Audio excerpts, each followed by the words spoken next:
Welcome to Luca is a Billionaire, where the only thing I invest in is your answers. In this video, I will explain how to remove your Mini Cooper radio. First, ensure you have the right tools: T20 and T30 Torx screwdrivers, a Phillips head, and a plastic trim removal tool.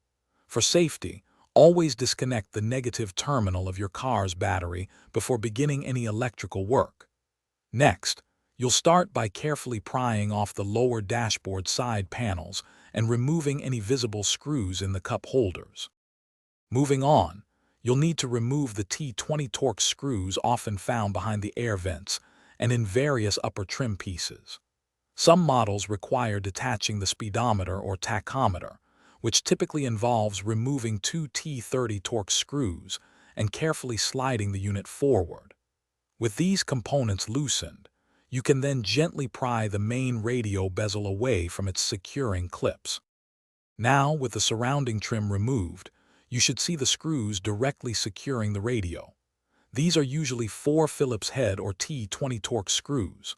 Once these are out, carefully slide the radio unit forward from its slot in the dashboard. Be gentle, as the wiring harnesses are still attached.